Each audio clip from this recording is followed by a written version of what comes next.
नमस्कार दोस्तों, स्वागत है आपका आज के मुख्य समाचारों में। जी हाँ दोस्तों, आपको यहाँ पर देखने को मिलेंगी आज सुबह से लेकर शाम तक की तमाम बड़ी खबरें, मुख्य समाचार, ब्रेकिंग न्यूज़ अपडेट्स के रूप में। तो दोस्तों, आप सभी लोगों से रिक्वेस्ट है इस वीडियो को ज़्यादा से ज़्यादा लाइक और शेयर करें। तो चलिए दोस्तों, जान लेते हैं आज की पहली बड़ी खबर। किंग चार्ल्स तृतीय ब्रिटेन के नए सम्राट बने। 73 साल की उम्र में यह जिम्मेदारी संभाली। 1969 में चार्ल्स ने प्रिंस ऑफ वेल्स का ताज पहना था। जी हाँ दोस्तों, किंग चार्ल्स तृतीय शनिवार को आधिकारिक तौर पर ब्रिटेन के नए सम्राट बन गए। दोस्तों, सेंट जेम्स पैलेस में विप्री काउंसिल की बैठक में इसका ऐलान किया गया। अब उन्हें किंग चार्ल्स तृतीय कहकर बुलाया जाएगा। दोस्तों, चार्ल्स को अपने पिता की उपाधि ड्यूक ऑफ कॉर्नवाल विरासत में मिली। ऐसे में उनकी पत्नी कैमिला अब डचेस ऑफ कॉर्नवाल कहलाएगी। प्रिवी काउंसिल में वरिष्ठ सांसद, senior civil servant, Commonwealth high commissioner और लंदन के लॉर्ड मेयर शामिल होते हैं। दोस्तों, सामान्य तौर पर 700 से ज्यादा लोग इस कार्यक्रम में शामिल होते हैं, लेकिन इस बार इतनी संख्या की गुंजाइश नहीं दिखी क्योंकि शॉर्ट नोटिस पर कार्यक्रम आयोजित करवाया गया है। इसके बाद दोस्तों, अगली बड़ी खबर। कोलकाता में ईडी के छापे, 17 करोड़ कैश जब्त। मोबाइल गेमिंग ऐप के प्रोमोटर्स पर एक्शन, लोगों को इनाम का लालच देकर ठगा।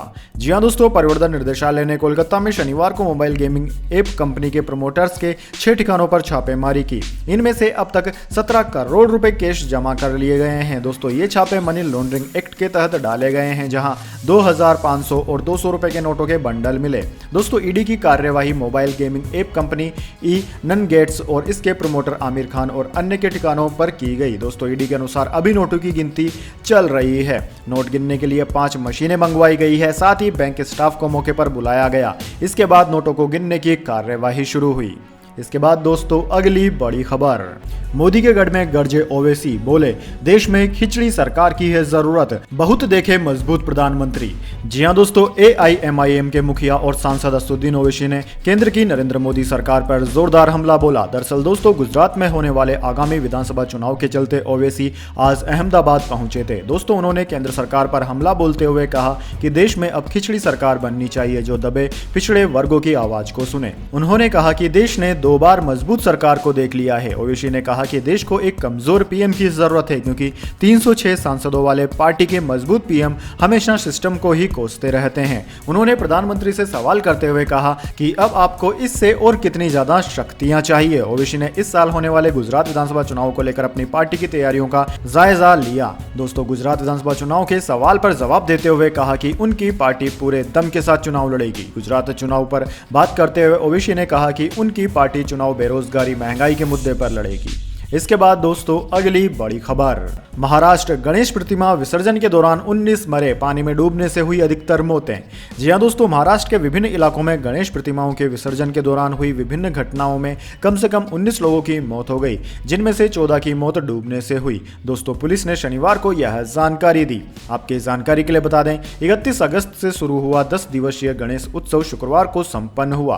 पुलिस के एक अधिकारी ने बताया कि प्रदेश के वर्धा जिले के सवांगी में 3 लोग डूब गए, जबकि एक अन्य देवली में डूब गया। उन्होंने बताया कि यवतमाल जिले में मूर्ति विसर्जन के लिए गए 2 व्यक्ति तालाब में डूब गए। अधिकारियों ने बताया कि प्रदेश के अहमदनगर जिले के सुप्पा और बेलवंडी में अलग अलग घटनाओं में 2 लोगों की डूबने से मौत हो गई। इसके बाद दोस्तों, अगली बड़ी खबर। करतारपुर साहिब में पहली बार मिले भाई बहन, बंटवारे में पाकिस्तान चला गया था मुस्लिम परिवार, भाई भारत में छूटा, उसे सिख परिवार ने पाला।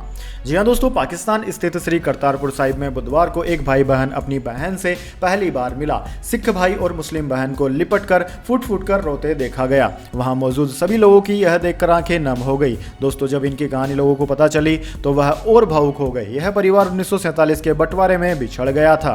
65 साल की कुसुम पाकिस्तान के फैसलाबाद में रहती है। उनका परिवार 1947 के बंटवारे में जालंधर छोड़कर पाकिस्तान आ गया था। कुलसुम ने बताया कि वह बंटवारे के 10 साल बाद पाकिस्तान में ही पैदा हुई। उनके माता पिता ने बताया था कि बंटवारे के दौरान उनके भाई और बहन जालंधर में छूट गए थे। अब जब भी मां को अपने लापता बच्चों की याद आती थी तो वह बहुत रोती थी। उन्होंने कहा कि उम्मीद नहीं थी कि वह कभी अपने भाई और बहन से मिल पाएंगी। इसके बाद दोस्तों, अगली बड़ी खबर। मुझे भी इशारे थे, चुप रहे तो उपराष्ट्रपति बना देंगे, सत्यपाल मलिक ने फिर फोड़ा बम। जी हां दोस्तों, मेघालय के राज्यपाल सत्यपाल मलिक ने एक बार फिर बड़ा बयान दिया है। उन्होंने कहा है कि मुझे भी इशारे थे कि यदि चुप हो जाऊं तो उपराष्ट्रपति बना देंगे, लेकिन मैंने कह दिया मैं ऐसा नहीं कर सकता। बोले बीजेपी में काफी लोग ऐसे हैं जिन पर ईडी, सीबीआई, आईटी के छापे पड़ सकते हैं। उन्होंने कहा कि सरकार को इन बीजेपी वालों पर भी छापे डलवा देने चाहिए। मलिक ने यह भी कहा कि वे राज्यपाल का कार्यकाल समाप्त होने के बाद किसानों के बीच जाएंगे। दोस्तों, सत्यपाल मलिक रविवार को राजस्थान दौरे पर आए हैं। वे यहां झुंझुनू जिले के बंगड़ इलाके में पहुंचे थे। मेघालय के राज्यपाल मलिक को तीखे तेवर के लिए जाना जाता है। दोस्तों, इस बार उन्होंने उपराष्ट्रपति को लेकर बड़ा बयान दिया। पत्रकारों से बातचीत में सत्यपाल मलिक ने कहा कि जगदीप धनखड़ डिजर्व करते हैं इस पद के लिए, लेकिन मुझे भी इशारे किए गए थे कि यदि मैं सच बोलना बंद कर दूं तो मुझे उपराष्ट्रपति बना देंगे, लेकिन मैंने कह दिया कि मैं ऐसा नहीं कर सकता। इसके अलावा उन्होंने कहा कि जो महसूस करता हूं वो बोलता हूं, चाहे उसके लिए मुझे कुछ भी बोलना पड़े। देश में गैर बीजेपी नेताओं पर डाले जा रहे ईडी, आईटी और सीबीआई के छापों को लेकर भी मलिक ने बड़ा बयान दिया। दोस्तों, उन्होंने कहा कि बीजेपी में कई ऐसे लोग हैं जिन पर अब तक ईडी, आईटी और सीबीआई के छापे डल जाने चाहिए थे, लेकिन ऐसा हुआ नहीं है। यही कारण है कि देश में इन एजेंसियों को लेकर अलग माहौल बन गया है। इसके बाद दोस्तों, अगली बड़ी खबर, रिलायंस इंडस्ट्रीज ने एक और कंपनी खरीदी। रिलायंस पेट्रोलियम रिटेल ने शुभ लक्ष्मी पॉलिस्टर्स का अधिग्रहण किया, 1592 करोड़ रुपए में खरीदा। जी हां दोस्तों, रिलायंस इंडस्ट्रीज की सब्सिडरी रिलायंस पेट्रोलियम रिटेल ने शनिवार को शुभ लक्ष्मी पॉलिस्टर्स को शुभ लक्ष्मी पॉलीटेक्स को खरीद लिया है। दोस्तों, रिपोर्ट्स के मुताबिक रिलायंस पेट्रोलियम रिटेल ने एसपीएल और एसपी टैक्स के पॉलिएस्टर कारोबार को 1522 करोड़ रुपए और 70 करोड़ में खरीद लिया। दोस्तों, यह deal competition commission of India CCI और एसपीएल एसपी टैक्स के रिलेटेड लेडर्स के अप्रूवल के अधीन है। दोस्तों, एसपीएल में लगातार हर साल लगभग 2,52,000 एमटी पॉलीमर प्रोड्यूस करने की कैपेसिटी है। इसके अलावा एसपीएल पॉलिस्टर, फाइबर, यार्न और टेक्सटाइल ग्रेड चिप्स भी प्रोड्यूस करती है। इसके बाद दोस्तों, अगली बड़ी खबर, सीएम अरविंद केजरीवाल का बड़ा बयान, कहा जहां भी आम आदमी पार्टी की सरकार बनेगी संविदा कर्मचारियों को करेंगे पक्का। जी हां दोस्तों, दिल्ली के मुख्यमंत्री अरविंद केजरीवाल ने पंजाब में आम आदमी पार्टी की सरकार की तारीफ करते हुए कहा कि जहां एक और पूरे देश में अन्य सरकारें पक्की सरकारी नौकरियां खत्म करके संविदा कर्मचारी भर्ती कर रही है, वहीं पंजाब की आम आदमी पार्टी सरकार ने संविदा कर्मचारियों को पक्का करना शुरू किया है। दोस्तों, आम आदमी पार्टी के संयोजक ने कहा कि पंजाब के मुख्यमंत्री भगवंत मान जी ने 5 सितंबर को शिक्षक दिवस वाले दिन एक बहुत बड़ी घोषणा की थी। यह घोषणा न केवल पंजाब के लिए बल्कि पूरे देश के लिए और अर्थव्यवस्था के लिए बहुत महत्वपूर्ण है। दोस्तों, उन्होंने 8,736 संविदा टीचर्स पक्के करने की घोषणा की थी। यह देश में पहली बार हो रहा है। इसके बाद दोस्तों, अगली बड़ी खबर, पराली प्रबंधन को लेकर केंद्र ने पंजाब सरकार के प्रस्ताव को कर दिया खारिज। जी हां दोस्तों, केंद्र ने पंजाब सरकार के उस प्रस्ताव को ठुकरा दिया है जिसमें पराली प्रबंधन को लेकर बात कही गई थी। पंजाब सरकार ने केंद्र को अपने प्रस्ताव में किसानों को पराली जलाने से रोकने के लिए 2,500 रुपए प्रति एकड़ मुआवजा देने की बात कही थी। इसे लेकर पंजाब सरकार ने पराली प्रबंधन को लेकर नई व्यवस्था की घोषणा भी की थी, लेकिन दोस्तों, केंद्र द्वारा पंजाब सरकार के प्रस्ताव को खारिज करने पर सीएम भगवंत मान की प्रतिक्रिया भी आई है। उन्होंने कहा है कि केंद्र सरकार ने पराली न जलाने के बदले में पैसे देने की हमारी पेशकश को ठुकरा दिया है। उन्होंने आगे कहा कि पंजाब में कुल 75 लाख एकड़ जमीन पर चावल बोया जाता है। लगभग 37 लाख एकड़ जमीन पर लोग खुद से पराली नहीं जलाते हैं। बाकी बची जमीन के लिए पंजाब सरकार मशीन दे रही है। वहीं लगभग 1 लाख मशीनों के जरिए इस पराली को काटने की व्यवस्था करेगी पंजाब सरकार।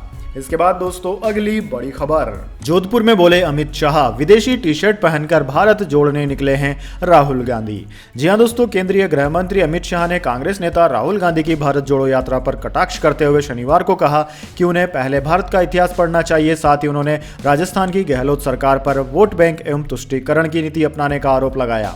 अमित शाह यहां रावण चबूतरा मैदान में भारतीय जनता पार्टी के बूथ कार्यकर्ता संकल्प महासम्मेलन को संबोधित कर रहे थे। दोस्तों, राहुल गांधी की भारत जोड़ो यात्रा का जिक्र करते हुए उन्होंने कहा कि अभी अभी राहुल बाबा भारत जोड़ो यात्रा पर निकले हैं। विदेशी टी शर्ट पहनकर वह भारत जोड़ने निकले हैं। दरअसल दोस्तों आपकी जानकारी के लिए बता दें, बीजेपी ने एक फोटो वायरल की है जिसके अंदर राहुल गांधी एक टी शर्ट पहने हुए हैं और उस टी शर्ट की कीमत 41,000 रुपए है। हालांकि दोस्तों कांग्रेस ने भी इस पर काउंटर किया है। उन्होंने कहा है कि अगर आप राहुल गांधी की टी शर्ट की बात करेंगे तो बात प्रधानमंत्री मोदी के 10 लाख के सूट पर भी जाएगी और 2.5 लाख के चश्मे तक जाएगी। इसके बाद दोस्तों अगली बड़ी खबर, रणवीर कपूर की ब्रह्मास्त्र ने पहले दिन कमाए 75 करोड़ रुपए। कोरोना काल के बाद 8 बड़ी फिल्में आई लेकिन ब्रह्मास्त्र पहले दिन सबसे ज्यादा कमाने वाली हिंदी मूवी बनी।